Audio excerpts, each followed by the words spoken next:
wabarakatuh. Saya Nurini Miraningsih, mahasiswa PPG dalam jabatan Angkatan 2 di LPTK Universitas Pancasakti Tegal Prodi PPKN. Hari ini 18 Agustus 2021 saya melakukan UKIN praktek pembelajaran yang diselenggarakan di SMK Mitra Husada Kalijambe secara daring. Terima kasih. Wassalamualaikum warahmatullahi wabarakatuh. Selamat menyaksikan. Assalamualaikum warahmatullahi wabarakatuh. Waalaikumsalam warahmatullahi wabarakatuh. Selamat pagi anak-anak. Pagi Bu. Bagaimana kabar kalian? Alhamdulillah sehat. Alhamdulillah sehat semua ya. Hari ini Rabu 18 Agustus 2021 kita dipertemukan lagi di pembelajaran PPKN masih secara daring.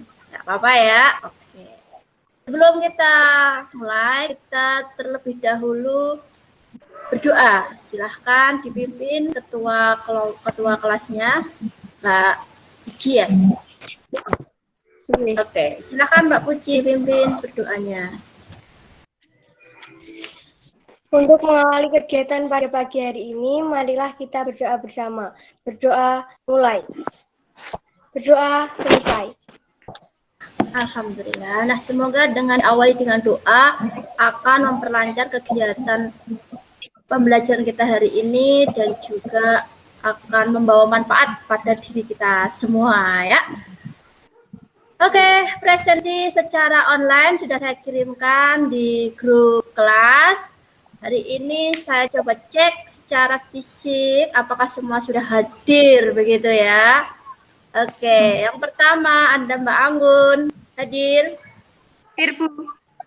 Iya, kemudian ada Mbak Devita. Hadir. Ayu Wandira. Hadir Bu.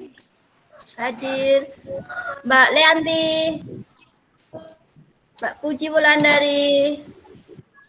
Hadir, Bu. Mbak Kofifa. Hadir. Tidak semua ya. Hari ini masuk semua, alhamdulillah. Nah, dengan semangat kalian yang luar biasa ini tentu tidak mengurangi semangat kita pada bulan ulang tahun negara kita ya, NKRI. Kemarin tentu kalian sudah menyaksikan secara virtual upacara peringatan HUT RI yang ke-76. 6. Iya. Nah, sebelum kita mulai, kita biar semangatnya itu masih ada, kita nyanyikan lagu kemerdekaan dulu ya. Oke. Nah, jangan lupa mikrofonnya semua dibuka. Oke. Nanti setelah tampilan muncul, kita mulai bersama. Ya. Sudah muncul belum? Oh, sudah.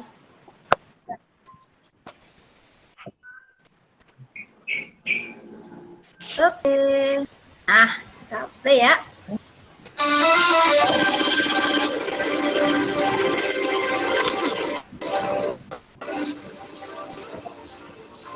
Kita tunggu sesuai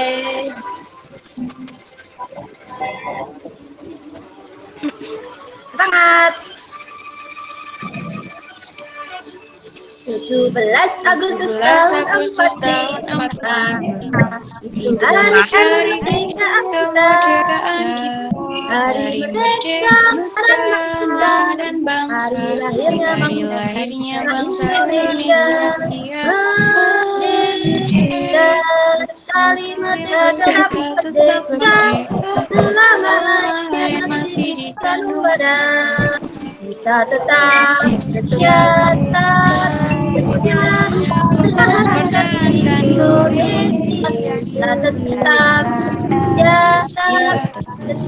setia membela negara kita. Oke, cukup ya. Ayo. Ya. Nah, itu tadi sebagai permulaan untuk menumbuhkan rasa semangat kita, cinta tanah air kita kepada Indonesia. Ya, hari ini eh, tanggal 18 Agustus 2021 kita bertemu di Mapel KKN dengan submateri nanti kasus-kasus pelanggaran hak dan pengingkaran kewajiban warga negara. Nah, tujuannya apa sih kita mempelajari materi ini? Tujuannya apa? Tujuannya supaya kita bisa lebih peka, lebih terhadap apa aja yang terjadi di sekitar kita tentang hak dan kewajiban kita sebagai seorang warga negara, ya kan? Nah, kemarin di pertemuan 1-2 kita telah membahas materi tentang apa? Materi tentang apa? Makna hak dan kewajiban warga negara. Iya, tentang makna hak dan kewajiban warga negara. Selain makna hak dan kewajiban warga negara, apalagi kemarin tentang apa yang sudah kita pelajari? Substansi hak dan kewajiban warga negara. Iya, tentang substansi hak dan kewajiban warga negara. Nah, untuk pertemuan kali ini kita nanti akan melanjutkan, yaitu contoh kasus pelanggaran hak, pengingkaran kewajiban. Dimulai dari apa sih faktor sebabnya, terus kemudian setelah terjadinya kasus-kasus itu, apa tindakan yang bisa dilakukan agar tidak terjadi lagi, atau meminimalisir terjadinya kasus-kasus tersebut. Nah, sebagai acuan kita dalam mempelajari tentang materi ini, saya akan share screen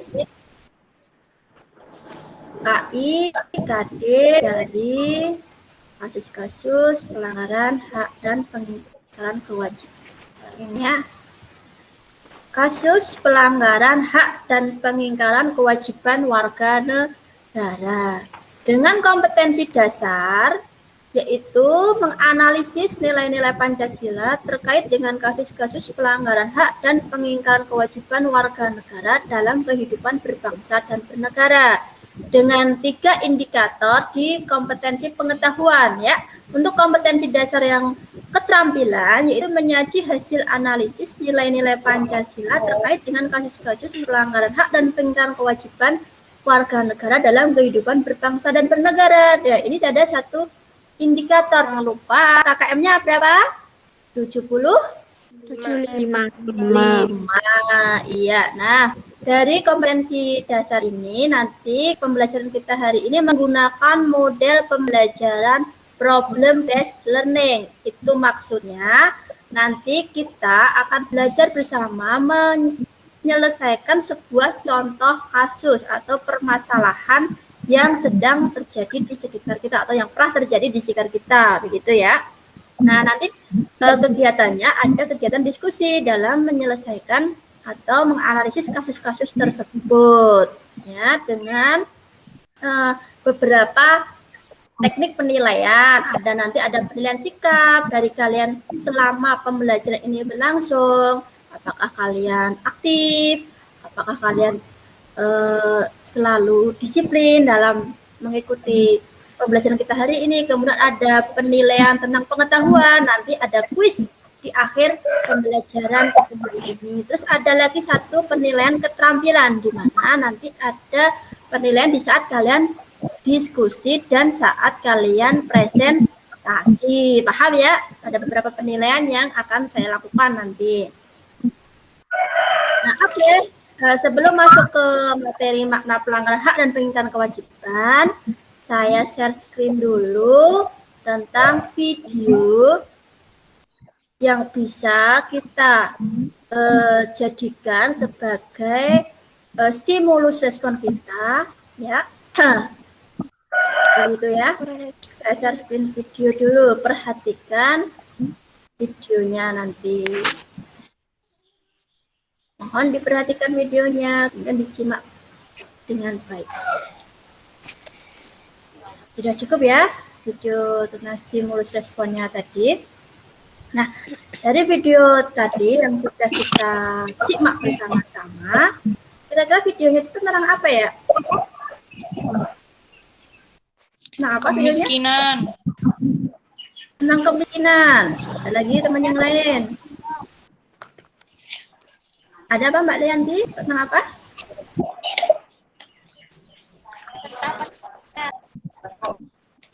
Iya, tentang tingkat pendidikan yang masih rendah. Nah, itu tadi contoh kasus yang sering terjadi di sekitar kita, ya. Yang sering terjadi di sekitar kita, yang sering kita lihat di sekitar kita. Untuk sebelum kita bersama-sama mempelajari lebih jauh apa sih makna pelanggaran hak dan pengingkaran kewajiban warga negara itu. Oke, saya lanjutkan ya, saya lanjutkan untuk materinya dulu.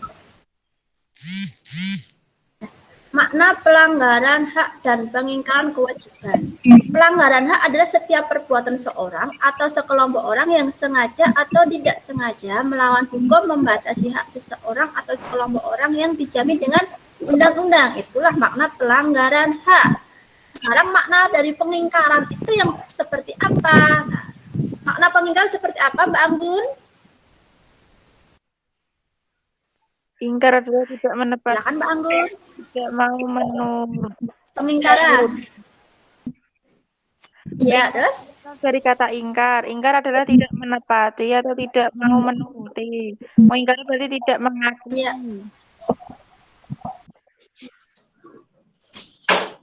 Iya, itu tadi makna pengingkaran. Kalau kewajiban itu sendiri yaitu merupakan sesuatu hal yang harus dikerjakan atau dilaksanakan. Nah, ini penyebab pelanggaran hak dan pengingkaran kewajiban warga negara. Antara satu, yang pertama adanya sikap egois, sikap mementingkan diri sendiri. Yang kedua, rendahnya kesadaran berbangsa dan bernegara. Yang ketiga, itu sikap tidak toleran. Yang keempat, apa coba Mbak Niken? Ayo.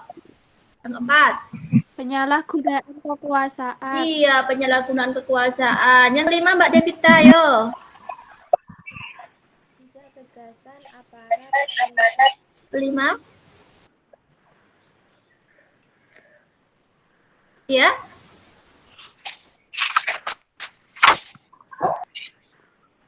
Faktor kelima yaitu ketidaktegasan aparat penegak hukum. Nah, yang keenam ada penyalahgunaan teknologi. Loh, kok kenapa penyalahgunaan teknologi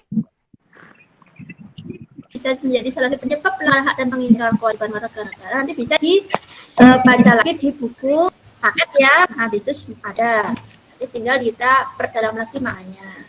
Nah, contoh pelanggaran hak warga negara yang sering terjadi dalam kehidupan masyarakat. Yang pertama, ada penangkapan dan penahanan seseorang tanpa berdasarkan hukum. Yang kedua, ada penerapan budaya kekerasan. Yang ketiga, ada tingkat kemiskinan dan angka pengangguran yang masih cukup tinggi. Kemudian ada makin merebaknya kasus pelanggaran HAM. Ada lagi pembatasan hak berserikat, berkumpul, serta menyatakan pendapat. Nah, yang terakhir masih terjadi tindak kekerasan mengatasnamakan agama. Itu beberapa contoh yang bisa kita lihat di sekitar kita. Nah, nanti apalagi contoh-contohnya nanti kita bisa lebih lanjut menganalisisnya ya. Oke. Nah, ini untuk yang contoh pengingkaran kewajiban yang dilakukan oleh warga negara. Contohnya apa? Terlambat bayar pajak. Ayo, adakah dari orang tua kalian yang terlambat bayar pajak? Ada nggak? Nggak ada ya? Insya Allah semua taat bayar pajak. Pajak itu apa saja sih yang kalian ketahui? Bayar pajak apa aja?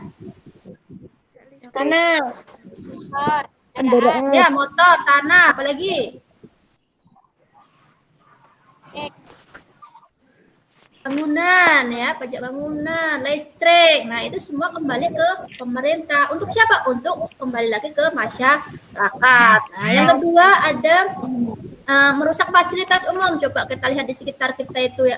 Sekitar kita itu banyak-banyak masih ada orang-orang yang kurang bertanggung jawab, mencoret-coret tembok, mencoret-coret jembatan ya. Nah, itu padahal terus itu kurang baik begitu ya. Yang ketiga, berbuat zalim kepada masyarakat lain, kemudian tidak bersedia berpartisipasi dalam usaha bela negara. Contohnya apa? Misalnya di sekitar kita itu ada kegiatan pos kampling, ya, ronda malam. Masih ada nggak di lingkungan kalian? Nggak ada. Masih ya. Nah, itu sebagai salah satu usaha bela negara yang bisa diterapkan di lingkungan masyarakat. Kemudian ini setelah terjadi banyak kasus tadi, nah ini nih ada beberapa upaya penanganan pelanggaran hak pengingkaran kewajiban warga negara. Yang pertama itu ada supremasi hukum dan demokrasi yang harus ditegakkan, mengoptimalkan peran lembaga tinggi negara, meningkatkan pengawasan dari masyarakat dan lain sebagainya. Di situ masih banyak lagi yang lain, nanti bisa kalian baca-baca lagi modul yang sudah saya berikan, kemudian buku paket, kemudian internet. Nah, itu semua ada, nanti bisa kalian tambahkan untuk referensi dalam upaya penanganan pelanggaran hak pengingkaran kewajiban warga negara. Nah, itu sedikit materi yang bisa kita pelajari sebelum menganalisis contoh kasusnya. Nah, sekarang kita masuk ke tugas kelompok, ya. Tugas kelompok sudah saya share juga di grup, jadi secara berkelompok. Silakan kalian analisis artikel yang ada di LKPD. LKPD sudah dikirim ya? Oke, kelompok 1 ada Mbak Diana, Mbak Rita, Aziyah, Wandira. Itu nanti di artikel pertama dengan judul Anak Muda Terancam Nganggur Hingga Putus Sekolah Gara-gara Pandemi. Kelompok 2 ada Mbak Lianti, Salsa, Ultafia. Itu di artikel kedua, yaitu tingginya angka putus sekolah jadi kendala wajib belajar 12 tahun. Kemudian ada kelompok 3 Mbak Puji Angguniken di artikel ketiga, kesadaran bayar pajak warga masih rendah. Nah, silahkan kalian buka LKPD-nya, kemudian kalian secara berkelompok untuk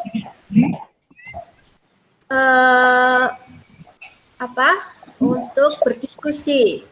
Ya, sebelum ada kesimpulan silakan berdiskusi LKPD-nya. Sudah paham dari tugas kelompok? Sudah Bu. Sudah paham ya kelompoknya? Sudah paham apa yang harus dilakukan? Nah, oke, bisa dimulai dari sekarang sambil saya share ulang untuk LKPD-nya. Ini LKPD yang harus kita kerjakan artikelnya. Nah, ini artikel 1. Jadi kelompok 1, artikel 2, kelompok 2, artikel 3, kelompok 3 dengan pertanyaan.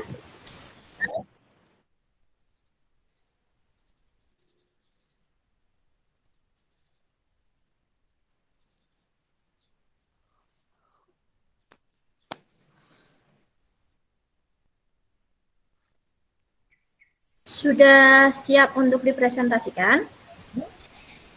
Sudah Bu. Kelompok berapa Mbak Puji?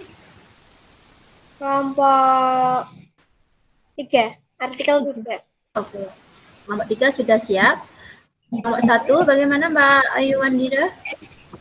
Sudah, Bu. Sudah siap Bu. Sudah. Kelompok 2 oke, sudah siap? Sudah. Kelompok 2. Ini Mbak siapa ya? Perumahan elit ini Mbak siapa ini? Salsa. Oke, Pak Salsa. Pakai akun Mbaknya ya, nggak apa-apa. Oke, kalau semua sudah siap, kita presentasikan mulai dari kelompok 1, kemudian nanti bisa ditanggapi oleh kelompok lain. Begitu ya. Silahkan kelompok 1 siapa yang akan mewakili untuk presentasi hasil diskusi kelompoknya. Mbak Diana, kelompok 1. Ya. Silahkan Mbak Diana. Mohon kelompok lain diperhatikan ya untuk bisa memberi tanggapan. Untuk menganalisis artikel pada kelompok kami, yaitu artikel pertama, yaitu tentang anak muda terancam nganggur hingga putus sekolah gara-gara pandemi. Nah, Yang pertama, faktor penyebab terjadinya kasus tersebut adalah susahnya mendapat pekerjaan akibat pandemi. Selain itu, tingkat putus sekolah yang tinggi. Hal itu disebabkan karena pandemik yang menjadikan seseorang berpikir apa-apa menjadi susah dan menjadi tidak terarah. Generasi muda di masa pandemi COVID-19 ini menjadi generasi paling unggul, terutama anak dengan kemampuan ekonomi rendah, sebab prospek pekerjaan untuk mereka lebih sedikit dan dikhawatirkan akan jangka panjang di masa sudah, Bu. Oke, tepuk tangan untuk kelompok 1. Berikan aplausnya mana. Bagus sekali ya Mbak kelompok 1 atas kerjasamanya. Baik, dari apa yang sudah disampaikan kelompok 1, tanggapannya bagaimana kelompok lain? Silakan. Tanggapannya dari apa yang sudah dianalisis kelompok 1 tadi. Sudah jelas. Apakah sudah setuju apa yang disampaikan atau ada kritik saran lagi? Apa ada yang mau menambahkan hasilnya? Silakan. Sudah cukup. Sudah cukup Mbak Diken. Kelompok lain bagaimana sudah? Sudah. Kita lanjut kelompok 2 ya. Oke, baik silahkan. Kelompok kedua. Silahkan presentasikan hasil diskusinya. Kelompok 2, komando. Siapa komando? Mbak Leanti. Oke, silahkan Mbak Leanti. Kalau bisa share screen, silahkan, sangat diperbolehkan. Biar teman-teman yang lain juga bisa melihat hasilnya. Nah, sudah terlihat Mbak Leanti, silahkan disampaikan. Intinya backup anak sekolah adalah wajib belajar 12 tahun.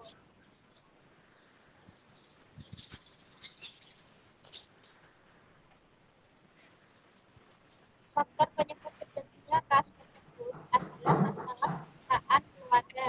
Rendahnya harapan siswa dan orang tua memiliki harapan kecil terhadap efektivitas sekolah dalam meningkatkan kesempatan belajar. Banyak anak dan orang tua di Indonesia berpikir bahwa pendidikan tidak memiliki relasi dan manfaat yang kuat di kehidupan. 2. Keterkaitan antara kasus tersebut dengan hak dan kewajiban warga negara dalam kaitannya dengan nilai dasar Pancasila adalah sesuai dengan nilai kedua yang mana mengandung nilai bahwa pendidikan merupakan salah satu hak warga negara yang akan mampu menjunjung tinggi nilai-nilai kemanusiaan. Keterkaitannya dengan nilai instrumental yaitu dalam pasal 31 tentang pendidikan. Dalam setiap warga negara berhak mendapatkan pendidikan. Untuk keterkaitannya dengan pekerjaan sesuai pasal 27 ayat 2. Tiap-tiap warga negara berhak atas penghidupan dan pekerjaan yang layak. 3. Solusi yang bisa kami berikan agar kasus tersebut tidak terjadi lagi adalah memberikan sosialisasi tentang program wajib belajar atau wajar 12 tahun. Program ini mewajibkan anak tetap bisa melanjutkan sekolah hingga SMA atau SMK. Terus memotivasi warga negara untuk meraih cita-cita dengan terus belajar dan beribadah. Selesai, silakan. Beri tepuk tangan untuk kelompok 2. Iya, bagus sekali. Alhamdulillah Mbak Leanti sudah bisa share screen. Nah, itu salah satu peningkatan dari pembelajaran daring ya. Sudah bisa share screen dengan sebegitu, presentasi kita lebih maksimal. Teman-teman yang lain tidak hanya mendengarkan, tapi juga bisa mengecek langsung, membaca apa yang disampaikan oleh kelompok lain. Ya, bagus sekali Mbak Leanti, luar biasa ya. Teman-teman yang lain saya harap juga bisa mengikuti perkembangan teknologi zaman sekarang. Nanti kalau pembelajaran daring, kegiatan diskusi, presentasi bisa share screen seperti itu. Begitu ya Mbak, teman-teman yang lain. Nah, tanggapannya apa dari kelompok Mbak Leanti? Tanggapan kelompok lain bagaimana? Adakah masukan lagi? Atau sudah cukup jelas apa yang disampaikan Mbak Leanti? Gimana? Kalau bicara jangan lupa mikrofonnya. Iya, udah cukup jelas ya. Nanti tekan tombol mikrofon nggak apa-apa, bola-balik tekan tombol ya. Oke, kita lanjutkan kelompok terakhir, kelompok 3. Yuk silahkan, siapa yang akan menyampaikan hasil diskusi kelompok 3? Silahkan. Iya, Mbak Puji Wulandari sudah siap mengangkat tangan, silahkan. Bisa share screen atau langsung dibacakan hasilnya? Langsung dibacakan. Oke, nggak apa-apa. Yuk silahkan. Bisa dimulai dari sekarang. Di sini saya akan menyampaikan presentasi dari kelompok saya, yaitu artikel 3 tentang kesadaran bayar pajak warga yang masih rendah. Faktor penyebab terjadinya kasus tersebut adalah rendahnya kesadaran warga dalam membayar pajak. Masyarakat masih belum paham mengenai keberadaan pajak. Kesadaran warga negara Indonesia untuk membayar pajak hingga saat ini masih rendah. Yang kedua yaitu keterkaitan antara kasus tersebut dengan hak dan kewajiban warga negara, yaitu berkaitan dengan nilai dasar Pancasila. Yang pertama yaitu keterkaitan dengan sila keempat, yang mana dalam sila tersebut mengandung nilai bahwa mengutamakan kepentingan negara, menerima dan melaksanakan setiap keputusan. Dan yang kedua yaitu keterkaitan dengan nilai instrumental, adalah sesuai dengan pasal ke-27 ayat 1 yang berbunyi, segala warga negara bersamaan dengan kedudukannya di dalam hukum dan pemerintahan dan wajib menjunjung hukum dan pemerintahan itu dengan tidak ada kecualinya. Untuk itu, warga negara yang sudah wajib membayar pajak tanpa kecuali harus membayar pajak sesuai aturan yang berlaku. Yang ketiga, yaitu solusi yang bisa kami berikan agar kasus tersebut tidak terjadi lagi adalah dengan memberikan sosialisasi kepada masyarakat untuk taat membayar pajak. Selain itu juga, dari pemerintah memberikan pelayanan yang terbaik kepada masyarakat, meningkatkan kesadaran akan berbangsa dan bernegara. Cukup, apakah kelompok lain ada yang ingin menanggapi? Oke, bagus sekali kelompok 3. Berikan aplaus untuk kelompok 3. Tangan. Ya, semangat semuanya. Ya, baik. Silahkan kelompok lain. Adakah tanggapan untuk menanggapi hasil diskusi di kelompok 3? Ada? Sudah cukup jelas? Sudah cukup jelas, Bu. Jelas ya, iya. Jadi setelah kita mempelajari materinya dulu, kemudian kita mencoba menganalisis kasusnya dengan membaca buku paket, dengan membaca modul ajar yang sudah saya berikan, dengan mencari berbagai informasi dari internet, maka kalian bisa menganalisis contoh kasus pelanggaran hak dan pengingkaran kewajiban warga negara. Beri tepuk tangan untuk kita semua. Hebat kalian ya. Kalian hebat, memang hebat. Oke, ya. Kesimpulannya apa dari materi yang sudah kita pelajari dan analisis kasusnya? Kesimpulannya apa yang bisa kita simpulkan? Ayo. Kesimpulannya apa? Benar banyaknya kasus pelanggaran hak dan kewajiban adalah sikap egois. Ya. Kurangnya kesadaran berbangsa negara, tidak toleran. Contoh kasusnya pelanggaran lalu lintas, merupakan umum yang masih rendah. Oke, itu usulan dari Mbak Liati. Kesimpulannya ada faktor penyebab terjadinya pelanggaran, salah satunya ada sikap tidak toleran, kemudian sikap egois. Nah, ada lagi yang mau menambahkan kesimpulan untuk kita hari ini, pertemuan kita hari ini? Ada lagi kesimpulannya? Sudah cukup. Cukup, Mbak Liati saja. Iya, oke, saya tambahkan ya. Jadi kesimpulan yang bisa kita simpulkan pada pertemuan kita hari ini yaitu pelanggaran hak warga negara merupakan akibat dari adanya pelalaian atau pengingkaran terhadap kewajiban baik yang dilakukan oleh pemerintah maupun warga negara itu sendiri. Juga tadi yang sudah disampaikan Mbak Leanti bahwasanya hal itu bisa terjadi karena adanya sikap egois yang masih tinggi yang dimiliki oleh setiap warga negara. Juga rendahnya kesadaran hukum warga negara juga mendorong terjadinya pelanggaran hak dan pengingkaran kewajiban warga negara. negara. Nah, itu kesimpulan yang bisa kita dapatkan hari ini. Sampai di sini adakah pertanyaan? Ada pertanyaan? Belum. Belum ada. Kalau belum ada, saya lanjutkan kuis ya. Kuis tebak gambar, di mana kuis ini ada 6 gambar yang akan saya sajikan, yang akan saya tampilkan. Untuk kemudian teknisnya kalian sebelum menjawab silahkan buka mikrofon lalu sampaikan, saya Leanti, saya Devita, begitu ya, biar saya tulis. Ini siapa yang menjawab gitu. Karena saya menampilkan gambarnya begitu ya. Paham ya? Oke, kita mulai kuis. Untuk pemahaman kita pada hari ini, pemahaman materi hari ini. Ya, saya mulai kuisnya. Masih loading? Ini ya. Ini ya.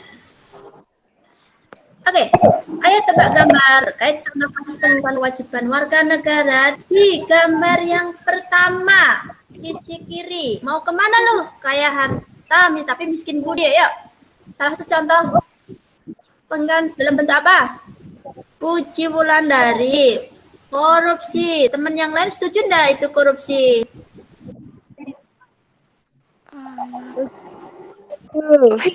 Iya, setuju. Selain korupsi juga bisa tentang ini ya, kayak harta tapi miskin budi. Contohnya apa ya? Oh, tak mau bayar pajak. Itu udah punya mobil mewah, rumah mewah, tapi nggak mau pajak. Nah, itu salah satu contohnya, bentuknya ya, bisa jadi.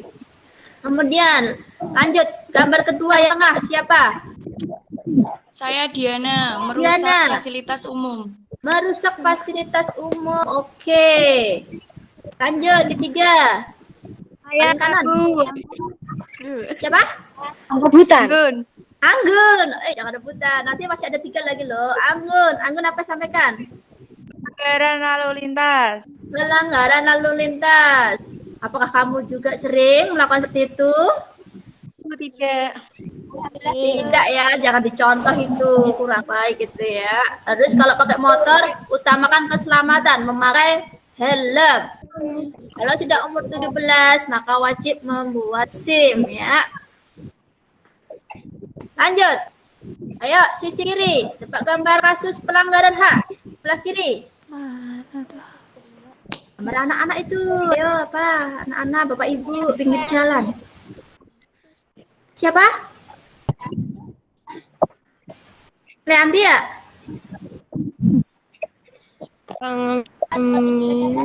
Itu nggak sekolah. Oke, Leanti, tidak sekolah, bisa. Oke. Yang tengah, gambar 2. Ayo. Contohnya apa itu? Tentang apa kira-kira? Penyalahgunaan kekuasaan ya. Penyalahgunaan kekuasaan. Hebat. Siapa ini? Dan Maniken. Niken. Oke, selanjutnya Rakhir. Ayo. Terjadinya kekerasan atau bully. Tindak kekerasan. Siapa ini? Salsa ya? Salsa ya. Oke, Salsabila. Luar biasa hebat. Tepuk tangan dong. Buat kita semua. Yang lain masih ada kesempatan untuk minggu depan ya. Ya, jadi ini kuis hari ini. Semoga dengan kuis ini kalian bisa lebih paham, lebih mudah dalam memahami apa yang sudah kita pelajari pada pagi hari ini. Nah, untuk pertemuan selanjutnya nanti ada uji kompetensi ya, ada uji kompetensi. Ya, ulangan karena kita sudah selesai nih ya, sudah selesai materi bab 1-nya. Untuk latihan soal nanti bisa diklik di link berikut ini. Nanti saya sampaikan linknya. Ada lagi pertanyaan? Belum. Belum. Oke, sebelum kita tutup, ada ice speaking-nya ya. Coba gambar untuk semua bisa boleh jawab. Gambar pertama Buku tentang cerita. buku cerita. Kedua, Surabaya. Surabaya. Alhamdulillah ya. Sekarang kita sudah sampai di penghujung kegiatan pembelajaran pagi hari ini. Terima kasih dan sampai jumpa lagi. Iya. Nah, bagaimana pembelajaran kita hari ini? Serono. Menyenangkan. Serono, menyenangkan. Alhamdulillah. Sudah jelas ya, sudah cukup jelas ya apa yang kita pelajari hari ini. Tidak ada pertanyaan lagi. Persiapkan diri kalian untuk uji kompetensi minggu depan. Nah, sebelum kita akhiri pembelajaran kita hari ini, mari kita tutup ya. Kalian sangat luar biasa hari ini, semangat yang luar biasa, hebat semuanya, tetap semangat meskipun masih kita dalam jaringan ya belajarnya ya, nggak apa-apa. Oke, baiklah, silahkan Mbak Ketua Kelompok ditutup untuk pertemuan kita hari ini, dipimpin doanya. Untuk mengakhiri kegiatan siang hari ini, marilah kita berdoa bersama. Berdoa mulai. Berdoa selesai. Alhamdulillah. Baik, terima kasih Mbak Puji. Selain berdoa, kita tutup dengan bacaan Alhamdulillah bersama-sama. Alhamdulillahirrahmanirrahim.